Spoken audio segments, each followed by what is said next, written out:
Perfect. So it is November 18th, 2018. Dad and I had a lovely time this morning going to That's right. church at Hoosier United Methodist Church with Uncle Right. Walter and Aunt Rita. And Hmm. now I just want to sit and talk with you a little bit, Dad, Okay. about some stories you've told me many times before. But I'm so fascinated. After church today, you took the pastor aside That's right. and you told him a story about when you were in Mississippi. I've always called it Amity, but it's Amite, Amite County, Amite County, Mississippi, Mississippi. about 30 miles from Jackson, Mississippi. And you were there as an observer, Well, as an attorney. as an attorney who was filing reports That's right. Working with the Southern Regional for Council the Southern Regional Council. and its water education project Got it. in Alva, Atlanta. And was it late at night you were riding around, or No, it was probably in the early afternoon, about 3 o'clock. Emma Bell, she was a young lady working for SNCC. And she was about 16, wasn't she? Yeah, she was just a kid. Yeah, and she was driving you around. That's right. And this was during the period, let's set the stage. It was 1964, correct? That's right. But I think you need to understand the politics. Okay, let's go to the background. As to what's going on. As far as the civil rights community of America, Mississippi was one of the worst states in the Union. Mm-hmm.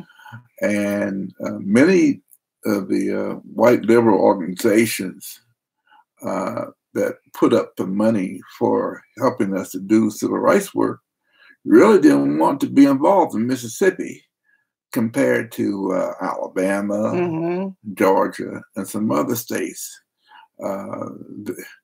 The description of Mississippi was Mississippi, goddamn. Nina Simone's famous song. That's right. Yes. So the politics of the time was, let's stay out of Mississippi. But organizations like SNCC, Student Nonviolent Coordinating Committee, and CORE, and even some of the leaders of the NAACP, because civil rights is a political game. Mm-hmm. And although the national image of Mississippi was a hostile place, there was a significant Black middle class who were owners and business operators. Are you talking about Mississippi? Mississippi. See, even today, there is a national image that Mississippi is a poor cracker, state. But there is a significant Black middle class of business owners in Mississippi, and they were able to use their political power to have some kind of input on the national basis with the NAACP. Okay. So therefore, although many of the white civil rights groups wanted to avoid Mississippi because they thought Mississippi was so hard to deal with, the Black middle class, through their clout in politics, was able to institute a mission that there would be a program in Mississippi. And this is where attorney Lynn Holt, a young Black attorney from Virginia, decided to work in Mississippi also. And yours truly, John Due, D-U-E, by the time of 1964, I had developed an image as a civil rights lawyer. So therefore, the Southern Regional Council, an organization that provides educational services, employed me to go to Mississippi to work with the Voter Education Project in Mississippi. Now, as you know, Tanari, Florida was to be my home base of doing civil rights work. Sure. But the Southern Regional Council asked me through its Board Education Project to be of assistance to go into Mississippi to do research.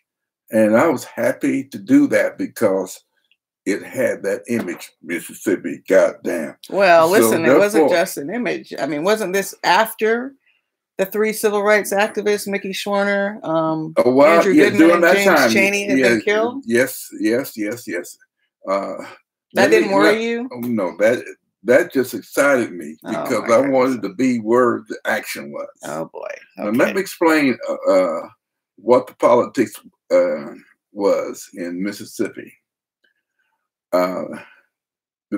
The Europeans, the whites, were particularly jealous of the blacks in Mississippi, and therefore their Ku Klux Klan was not just an instrument based upon race, but these were poor whites who felt they were at a disadvantage in compared to blacks.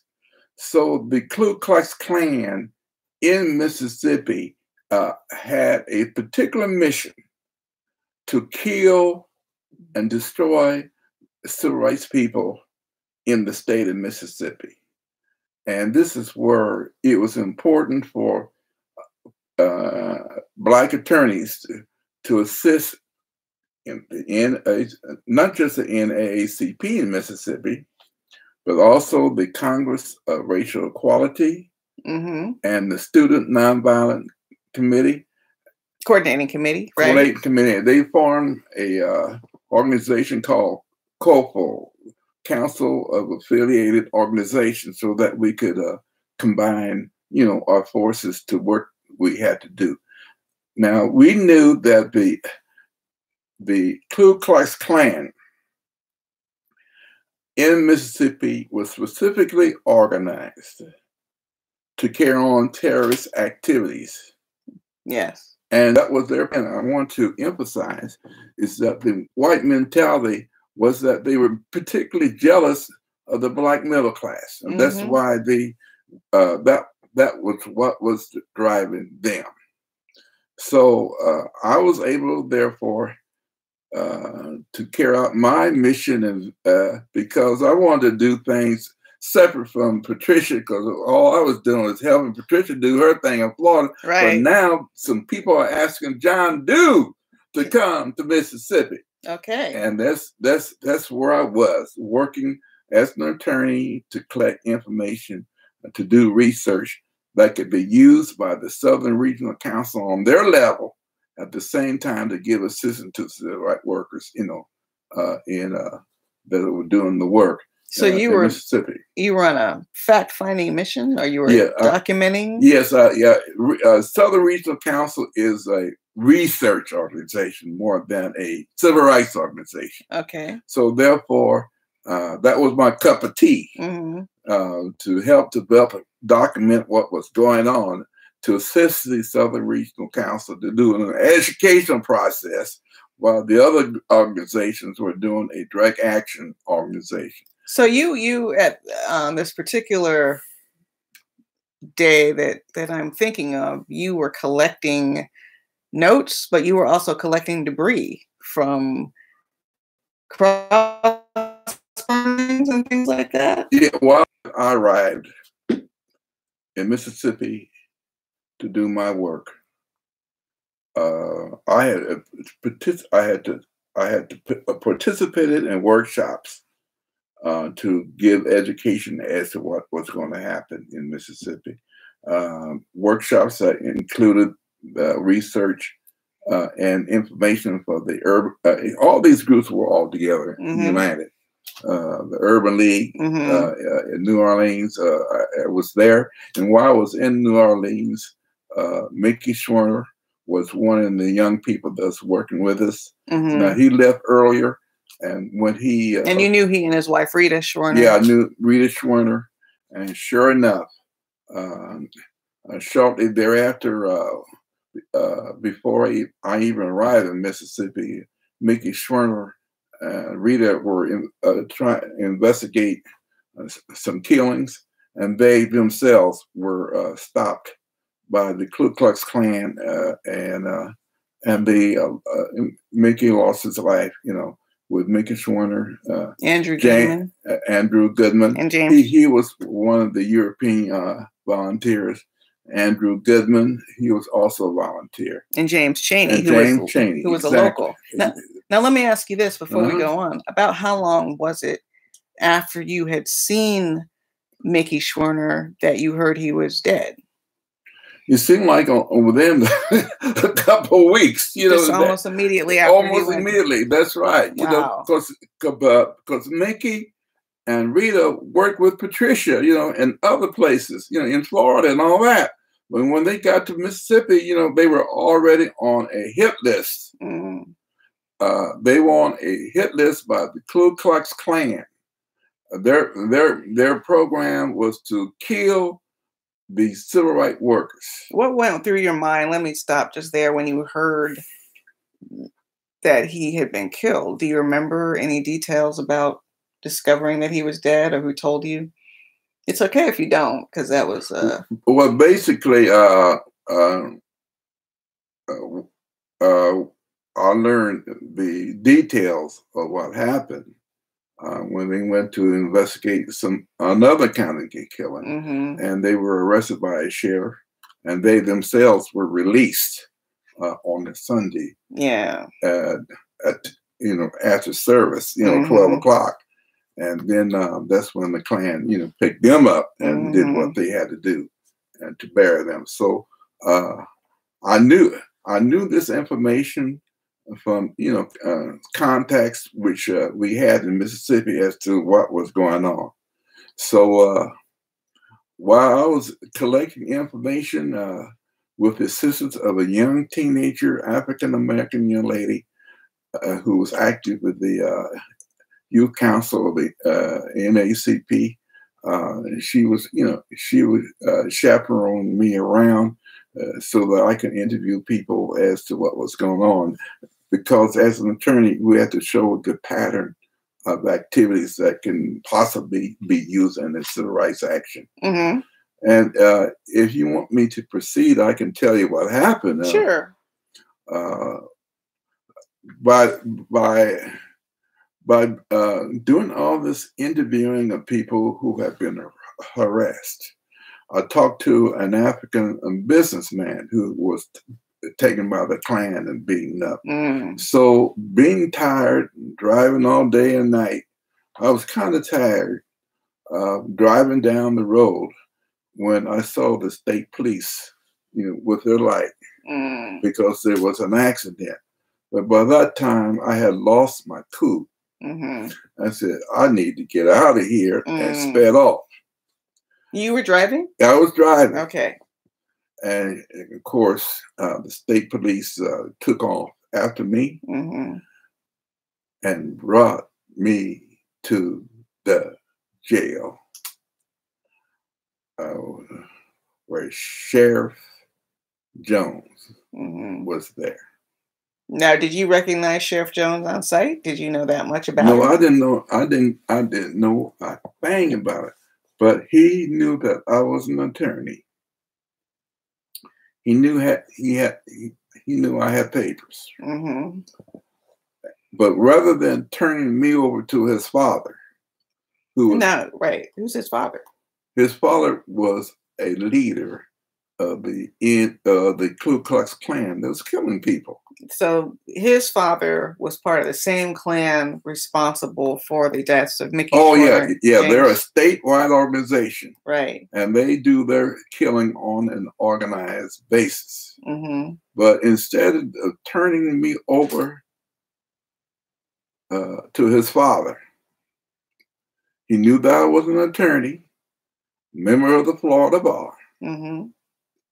So he just told me, Attorney Dew, we're going to have a trial tomorrow at 2 o'clock. Come back. That's right. So he let me go. And he said we're gonna have a trial tomorrow. That's right. What kind of trial? With him. Oh, you would be on trial. Yeah. So he let you go. And Emma and I came back. You know, he could have let, he could say, if he said, go, I could try to get out of Mississippi, get out of Dodge. But no, I came on back at 2:00. Mm-hmm. At the courthouse? Yeah, in his office. Okay. Because by that time, he had had time to check out who the heck I was. He saw my Florida bar card and all that. Mm-hmm. So when I came back, Emma was driving. Because she didn't like the way I was driving by trying to outspeed, the state police. You don't do that. So this 16-year-old girl decided she knew, you don't do that. You drive slower than most people. Right. So she drove me back. You didn't know how to act. Yeah. Okay. So I went to his office. Was she with you? Yeah, Okay. She was with me. Now, this is Sheriff Jones. And she was scared. No. She wasn't scared? You need to understand, darling, when you're involved in civil rights, you're not scared.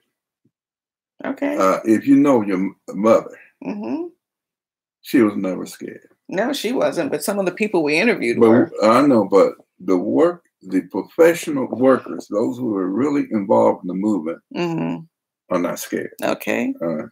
So therefore, when I came back to my scheduled appointment at 2:00, Sheriff Jones had an opportunity to do some research on who I was. And he said, Attorney John Doe, I found out from the FBI who you were. And Attorney John Doe, they told me to let you go because they want to keep observing me as to who I know and who were my conscience. Asset. So Sheriff Jones said, okay, Attorney Doe, here are all your papers and notes. I'm giving them back to you, Attorney. He called you Attorney Doe. That's right. No, because this is something I wrote in my notes. Let me finish. Okay, go finish. But it said, Attorney John Doe, please go. But don't come back to the state of Mississippi. And did he say or what would happen? Or no, I don't think he needs to write that. He just told me not to come back. Okay.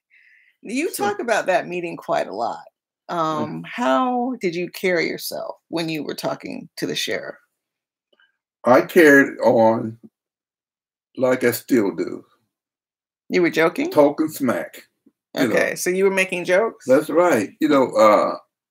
Most of the people that were involved in civil rights are so serious, like they're in some kind of war, all tense.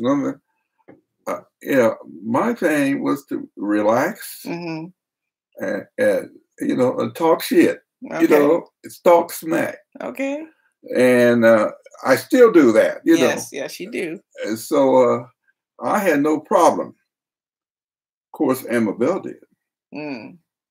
So, most of the young people that were involved in the movement were younger than I was. And they were like Patricia. Patricia don't play. So you see her? Yeah. She don't, she really didn't smile about anything. She was mean, But I always carried on a different strategy. Even when I was in school and sitting in the front row, I would smile at the teacher and all that kind of stuff. I only got in trouble with teachers when I began to disagree with the foolishness as far as what the law is, which did get me into trouble at Indiana University, that the dean had to have a special meeting with me because my granduncle was the minister to Haiti, representing the Republican Party. So it was through politics. I had the position as a classification officer, the first Black, for the state of Indiana in the correction system. Yes. Yeah. So therefore, there was a very much a serious concern that I was supposed to go along and play the game. But I couldn't do that. That's not John Dew. So you had your own personality. Right. You've often talked about this encounter with the sheriff. It's kind of a human to human moment. It left a big impression on you. Why did that moment leave such an impression? What did you learn about the sheriff during that encounter, to the point where you talk often about wanting to see if he's still alive? Like, you want to talk to him. Why? Because I don't know what provoked him to say that he was a member of the United Methodist Church. Somehow in my interview with him, I happened to mention I was a member of the AME Church, and he happened to mention he was a member of the United Methodist Church. Then, although he let me go, I always wanted to, 50 years later, when they had the 50th anniversary of Mississippi Freedom Summer, this is a book, The Summer That Didn't End. Yes. The story of the Mississippi Civil Rights Project in 1964. It was written by attorney Lynn Holt, who was one of the other attorneys that worked with us. He wrote this book, The Summer That Didn't End. And there was the 50th anniversary reunion in Jackson, Mississippi in 2014. And because of some disabilities, I needed someone to drive me to this 50th anniversary. And I was fortunate to have a daughter by the name of Tananarive Dew to drive me to Jackson, Mississippi. And of course, this young lady, this Tananarive Dew, my daughter, she knew that story of Mississippi, and she knows the story about the sheriff telling me not to return to Mississippi. And what's so interesting, Tananarive,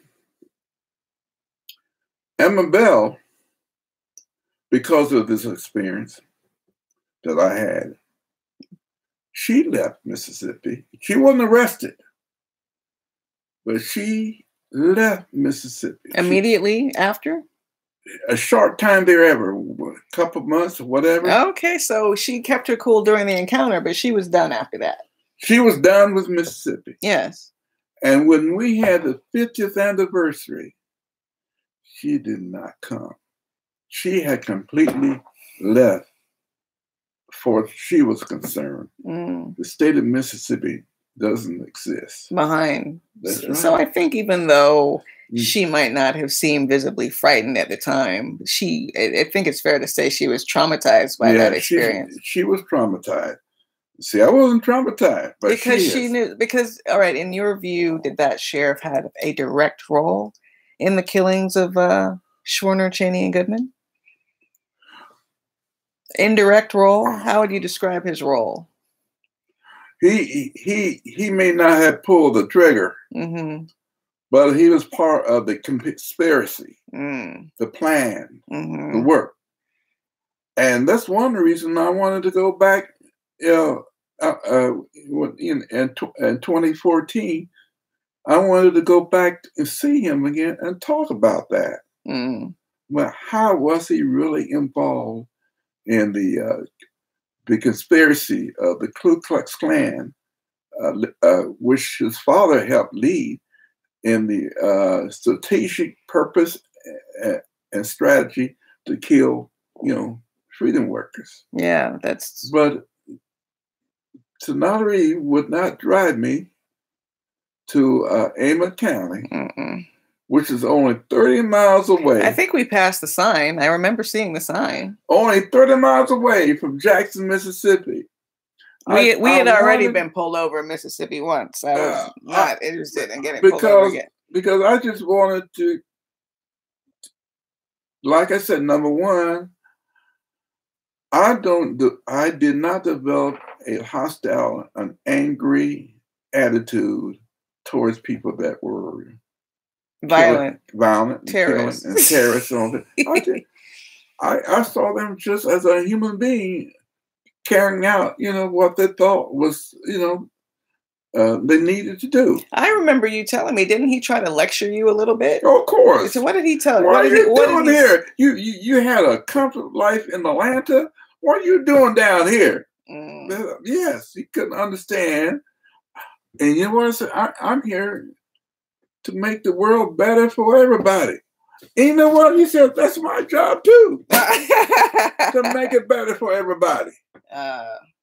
So we had a common understanding that we need to make this world better for everybody. But you just had slightly different means of doing that. As far as he's concerned, I must be a communist, because the FBI, John Edgar Hoover, they really didn't support the civil rights movement, and they thought that's for sure. Activists were communists, right? That we were, carrying out instructions of the Communist Party. Yes. We didn't have a mind of our own, right? That was part of our problem with the federal government itself. So I always wanted to go back to talk to Sheriff Jones to talk about.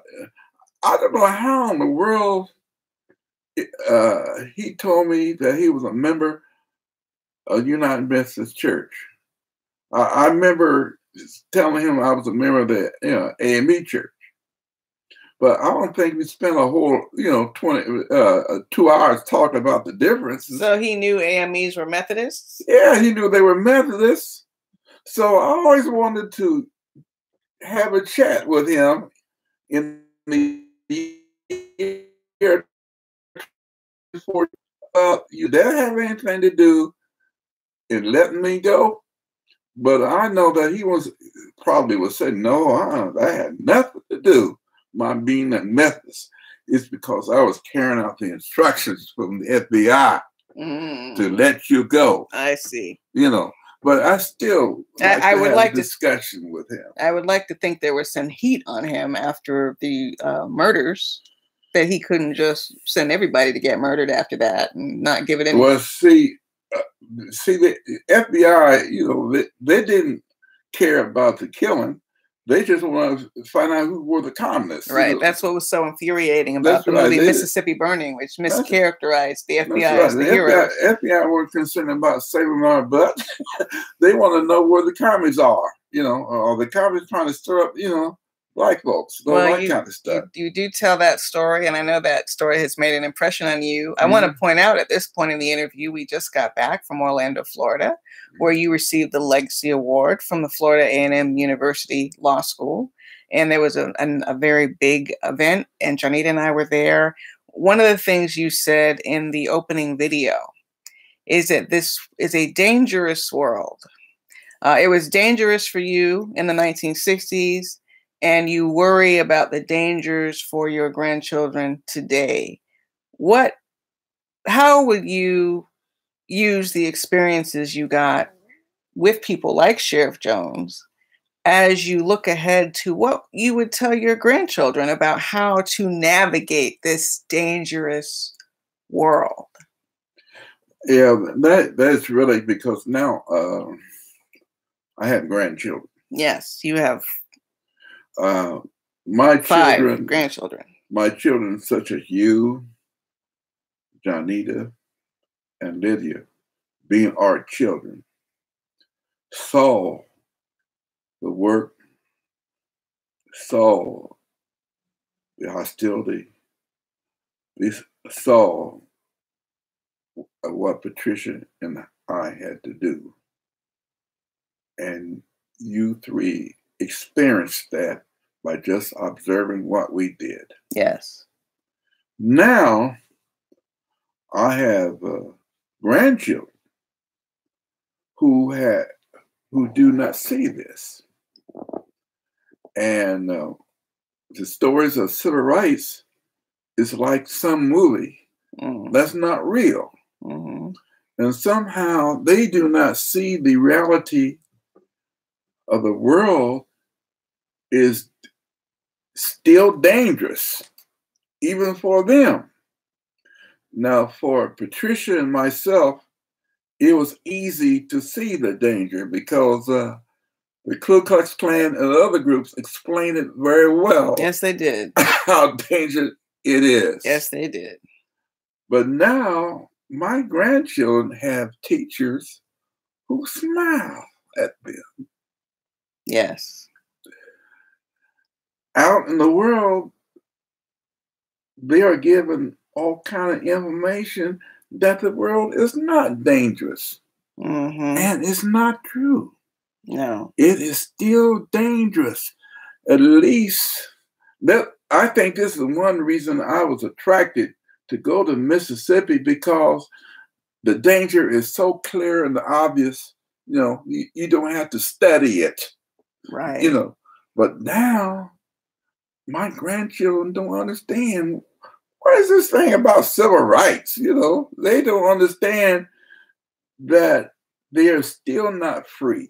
And I was fortunate as a 5-year-old when my grandmother showed me the Bible, and it had a picture of that looked like the neighbor across the street. And that was supposed to be God. That was God. And throwing lightning.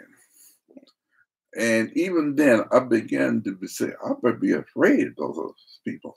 You know, in other words, I believe in God. But see, I'm not like most people who are religious. Because I think God is the devil. In other words, the law is the devil. That's why I became a lawyer. To try to fight the devil. That's right. The law is the devil, people. And you better know that the law is the devil. That's why I became a devil. And I became a lawyer so I could help organize people like Patricia so that they can fight the law and make this a better world. So that's where I am. Yes, I believe in God, all right. I don't like him. I don't like God. Well, based on that picture of your neighbor, that picture of God. As a 5-year-old, I could tell because my aunt Edith was the one that was my, raising parent until I was moved to Terre Haute to be raised by my grandparents. But she was my grand aunt, that told me about the way the world was. That it's going to be, this world is not safe, Johnny. She told you that. That's right. Good for her. This world, you had to prepare yourself to survive in this. And I was only 5 years old. And you remember that. That's right. Now, my strategy of coping was to sit in the front row and smile at the teacher so that I can learn, because I knew that teacher can mess with you. You make them mad, Right. So I was always, and I still do that. Yes. When I go to meetings, I always try to sit in the row so I can be seen, and then I can see the other people as to how they respond to issues and concerns. And that's what I'm trying to tell my children. Well, you have 5 grandchildren. They are Justin, and in order of age, let me get it right. Justin. There they are. Well, here's a picture. Let me grab this picture. It's Justin, Jordan, Jackson, Giovanna, and Jason. They're now, the eldest is now in college, so this picture was quite some time ago. But you want them to understand that both there is danger in this world. That's right. And also that we are all humans. This is an important part of your philosophy too. So do you want to talk about that piece of it? How we are all human beings?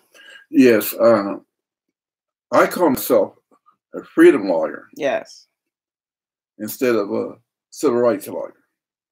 But because if you are a civil rights lawyer, the law is what that dude that's wearing that black robe determines what the law is. Mm-hmm. This guy or girl or woman wearing that black robe think they're God, and they determine what the law is. Mm-hmm. Therefore, since they define what is civil rights and what is not civil rights, they define civil rights based upon their interest. Right. Patricia and I found this out when we were on a book selection committee where our recommendations would be sent to the state of Florida, determine what books would be bought on a mass basis. Mm-hmm. And Patricia and I found out that the proposed books had stricken everything out of their books or proposed books relating to civil rights and the contributions of Black people. Yes. So that's when Patricia and I began to realize, what the hell are we fighting for, Patricia, for civil rights, in order just to get some Black people in power to be carrying out things that's still the agenda 50 years ago. In other words, colored people just as bad as so-called white people. So you call yourself a freedom lawyer. So I don't want to call myself a civil rights lawyer. I want to call myself as a freedom lawyer, so that we can educate our young people that they had to free themselves from what they've been taught and learn for themselves as to what they should become to be the best they can be. And that takes a lifetime to do. Well, you definitely have dedicated your lifetime toward doing that. Yes, Patricia and I were blessed that when our children, we would have some friends who helped finance the preschool education of you, Tanana Reeve, Johnita, and Lydia at 3 years old. Mm. So by the time you three got to public schooling, you were already what Johnita, my daughter, doesn't like me to use the term. See, even you don't want to use that term. Super people. Super people. Super people. Okay. Super people. Right. Super people. Right. And since the teachers expected y'all to be super people. For example, Harvard University was recruiting Johnita to come to Harvard University. We didn't have to write no letters. Nothing. They pay for everything. So that's important because most of our African American students are not going to be invited, by Harvard University. Mm-hmm. And these schools are going to ask for a check. Mm-hmm. But see, John Dew already knew that I didn't have a check to go to law school. So what I did was volunteer for the Army. So when I came out of the Army, I had my Army benefits, so I could stay at Poconon Village in Florida A&M University Law School.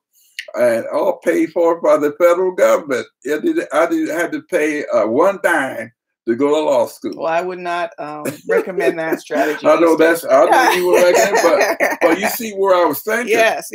Because most of the young people today, they have to have money to go to law school, and when they get out of law school, they have to pay the bills back. So therefore, they become a new slave in the 21st century because they had to pay off their debts. But so John Dew didn't have to worry about that as to what he was going to do when I got out of law school. I was able to kick butt, without worrying about a check. You didn't have student loans hanging That's over right. You didn't have to go into corporate law. You That's could right. concentrate on civil rights law. That's right. Freedom law. That's freedom law. Freedom law. Freedom law. That's right. Well, John Dew, freedom lawyer. Yes. Congratulations to you on your Legacy Award for your contributions to Florida A&M University and toward that quest for freedom. Are there any final words that you would like to say on this video? Yes. The book that you and Patricia wrote, Freedom in the Family. It's called Freedom in the Family. A mother-daughter memoir of the fight for civil rights. The book that I'm going to write to succeed and follow this book, the name of the book Freedom is Not Free. Well, that's why we're doing these videos, to transcribe these interviews as a part of your book. Exactly. And what I want to tell my grandchildren and all other children, freedom is not free. And you have to understand what this means, even at a young age. I was so blessed that my Aunt Edith, at the age of 5, told me that I was not free and life is dangerous. Our children need to understand that life is dangerous. Freedom is not free. That's why I'm working with Sheriff Morris Young in Gaston County, state of Florida, who believes in restorative justice.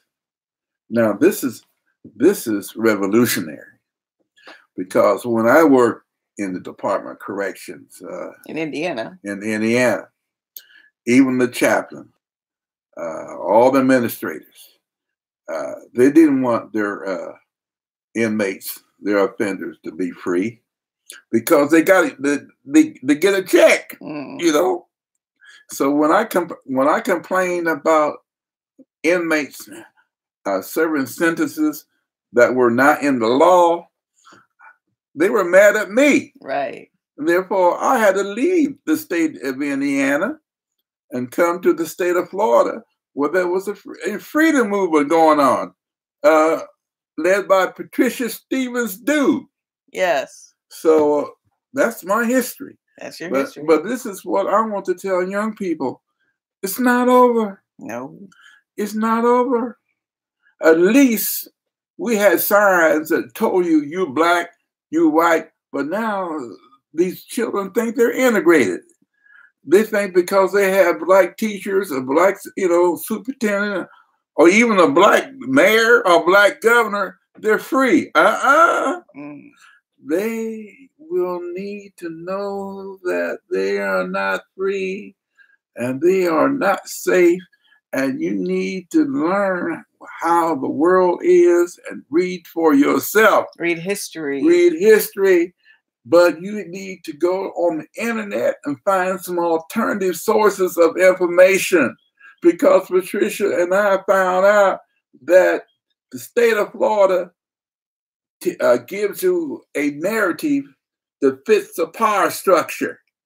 And they will not learn who they are, where they come from, and what the game is from what the governor, the Department of Education determines what our children should learn. Our children need to learn for themselves. You need to spend some time to study what's going on, watch CNN. Another thing, get off the other stuff so that you can prepare yourself to be the best you can be. Beautiful. Well, Dad, That's right. congratulations. All right, all right. On your award. I'm working on your I'm on my children now. I'm working on your son. Oh, yes, absolutely. We let them know they are not free. That's right. Work They are is not yet free. to be done. As Mom used to write in the book, the struggle continues. It sure does. The struggle continues. It's a freedom struggle, people. Freedom struggle. We got to go beyond civil rights. We just don't want to put some colored people into power. We want to free everybody. And to change the distribution of power. And even Sheriff Jones. Come on, let's say it. In Mississippi? Come on, say it. Even Sheriff Jones? Go say it loud again. Needs to be in jail? No. Say we need help. Say it again. We must help Sheriff Jones. Well, Sheriff Jones needs help. No. Okay, Sheriff Jones need help. If he's still living. Okay, let's say it God again. bless his heart. Okay, say it again. Sheriff Jones needs help. And all of the people like Sheriff Jones we still have with us in power today. Okay. All right. Well, you have a good evening, and thank you so much. I love you, Dad. Oh, I love you too, baby. All right. I just want you to be on my side when I go see Sheriff Jones. Okay. To see if he's in a wheelchair, and said, "I'm here to come see you, Sheriff Jones, because you let me go, but I'm back." That's great. I'm back.